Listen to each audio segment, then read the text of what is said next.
Your assessment of the game today? I think that we talked about before the game being a disciplined football team, and we weren't. That showed up too many times today. I also thought that when we didn't score that touchdown at the end of the first half, for whatever reason, our guys lost it. Didn't have the momentum that we had going into the game. We couldn't get it back at halftime just based on how we played in the second half. Wasn't very good. We were not a very good football team. I got to ask you about all the unsportsmanlike conduct penalties because we are doing the TV broadcast today. It seemed like inopportune times they were occurring on that last drive. Probably the least likely person to do that, Anthony Pittman. What can you say about all these unsportsmanlike conduct penalties? Well,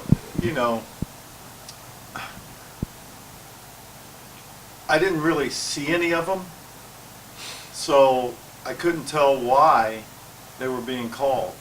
Our guys felt like there were some things happening that we were kind of the second hit on, but we've always told them the second hit's the one that gets called. Yep. So don't hit back. And our long snapper says he was pushing a guy off him.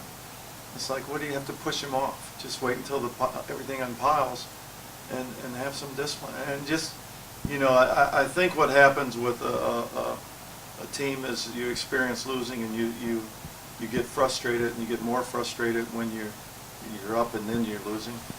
And those penalties ultimately are a result of frustration, but they're not acceptable in any means. Talk about Jake Amron today. Up and down day, obviously. Even on that last drive, maybe a microcosm of the season for you guys. A great throw to Roberson down the field on 3rd and 10 to set you guys up on the brink of field goal range. A couple other nice plays, and then the last interception, the pick six, that kind of sealed the game. Just talk about his development, maybe not just today, but as the year's gone on. And I know I heard what you said to Tony after the game on TV, but what do you expect from him going forward next week and then into next year? Well, you look at some of those throws early, and I think in the first half we had 3 opportunities deep where we missed them. And it's kind of funny because after the game last week, we had hit all the deep balls and missed all the easy throws. Today we made all the easy throws and missed all the deep balls. Mm-hmm. And, at some point you've got to combine both. You hit a couple of deep throws, but you hit all the easy ones. And until we do that, we're not going to be very good, because we have to be able to throw the football. We have to be able to go out and keep defenses off us.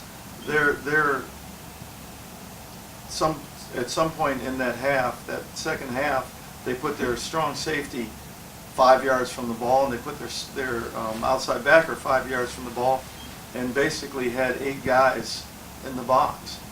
And you got to be able to throw the ball. Well, we threw a deep one, not a deep one, but we hit one to our tight end on that touchdown drive in the third quarter or fourth quarter, and you got to be able to do that consistently.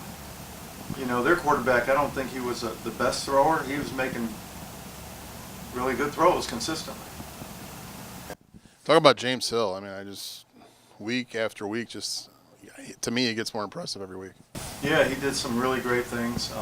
He made some mistakes that hurt us, and he knows it. But he and Deontay both give us a chance to run the football and to make plays. Last game of the season next week against arch rival Grand Valley. Talk about maybe how you just kind of move on from this one and get ready for the final game of the season next week. Well, it's always you have to be up to play Grand Valley. They're a great football team, great football program. I don't know if it's a rival. Everybody we play is a rival. So we will get them back, and our pride is hurt right now because we gave it away. But we'll be back.